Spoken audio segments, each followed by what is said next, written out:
Yes, since I've created some new catalyst in my life, I have also discovered the quandaries that come around with catalyst. Easier said than done. Today on Secondhand News. And that catalyst would be what class? Technical difficulties. Yeah, this is like take 6. Oh, can I be fresh, raw, and in the clear after 6 frustrating times of trying to record on my home system in my Ramada, located up here in this 10-degree temp that's kind of chilling me out a little. But that's what we're going to talk about today. And I am a boy, I tell you. That's the beauty of recording. You can catch your flubs and then edit them out.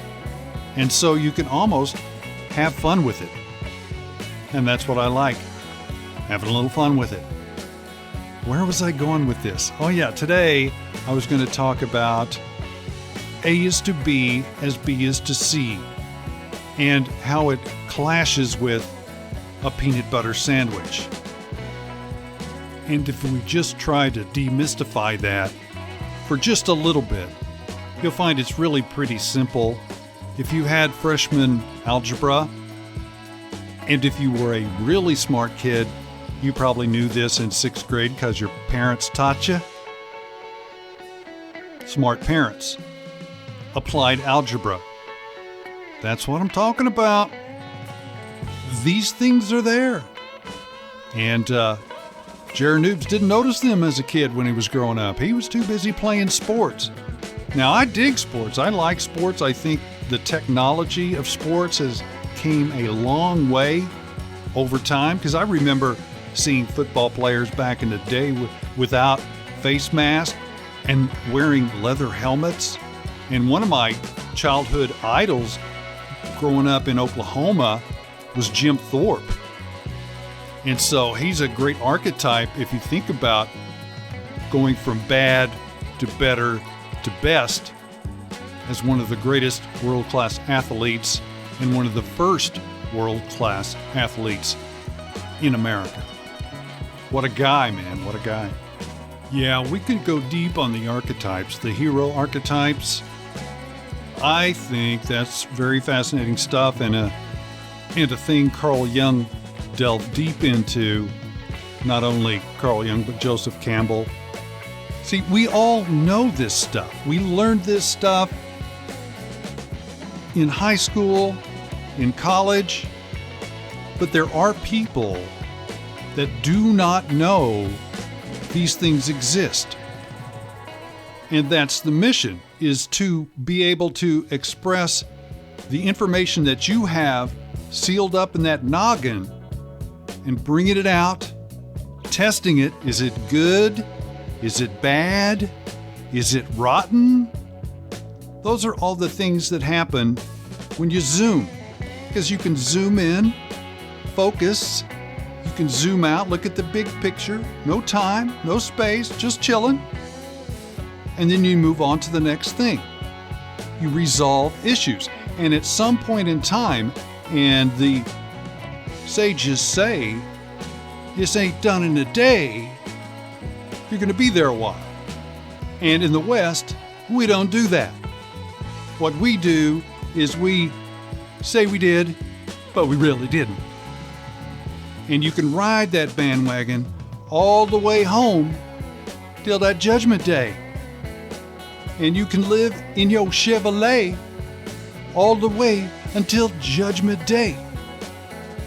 Yo, I didn't know Jerry B. Facetious was in the house. He just dropped that bombshell and split on out of here. I don't know if it's a keeper. It might end up on the editor's floor. But it was fun while it lasted. And I try to keep it raw, try to keep it real, try to enjoy myself and get in a flow. And you can study that too. You know, that's what I was talking about with the pre-Socratics. Lot of interesting philosophy going on in China with the Tao and also Confucius. the two opposing parts. They got a symbol for that one. And I think that's right up there with the Ouroboros. But the Ouroboros has to be sooner, in history, in function, because there's nothing in the middle. It's a Taurus. Astrologically, we all know that's the second sign, the bull, the one planted firmly on planet Earth, watching up and watching down from the stars. I like astrological psychology. I think that there's something to be gained there. And I actually enjoy listening to a lot of astrologists just because they're great communicators. And I enjoy smart people. I'm a good listener. That's why I do this thing here, is I want to talk sometimes. And this is my opportunity. Yes, sir. This is my opportunity to get on the old bandwagon and blow my nose. But I digress. So Taurus, number 2. Also wanted to talk about number 4. You hear me there? Number 4. I've got it, man. See, it's in the blood. And I like that. Hospitality management. It's what we do here at Secondhand Noobs. You can slap that subscribe button. We'd love to have you on board. I wouldn't go as far as to call them lessons.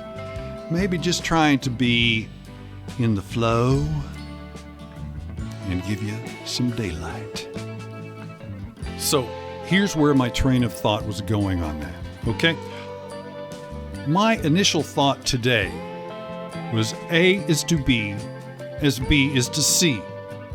And that's like a peanut butter sandwich. You've got 2 pieces of bread, right? And you got peanut butter in the middle. So figure it out. And if you know this stuff, this is like, okay, old stuff, secondhand stuff. And that's why you have to share it. You can just test the waters. But the point was 248. Now that works in there somehow. And the way it works for me is I do a little demystification here, kind of rearrange the togglers a little bit. And I say, well, what's before that? Well, we could go 137. Do you know what 137 is? That's probably one of the most powerful numbers in our known universe. And it's been used for thousands and thousands and thousands of years. Once we became conscious, we started time moving, and we had to learn how to count it. That's moving from time-space to space-time in consciousness. But it starts out you staring at your toes and wondering what they are. You don't know. You have no memory. You have forgotten everything. Or at least, that's what they say. And I'm inclined to believe them because I don't remember anything past the summer of '61. Going backward. That's when the snap, crackle, pop of 4 years old dawned on little Jer. Held hands with a girl. Crossed Highway 60. Wow, man. It's that expanded notation. Gets you every time in first grade. But you could go Dr. Richard Feynman, who did all the math. It'll help you live past 100. Keep up the good work, Mr. Feynman. We love you here at Secondhand Noobs. But the 1, the 3, and the 7, the 2, the 4, and the 8, and if you think about it, and one of my great rock and roll heroes, I think we all know and love, John Lennon. He said, the largest number in the universe is number 9, number 9, number 9, number 9, number 9, and it's in the works.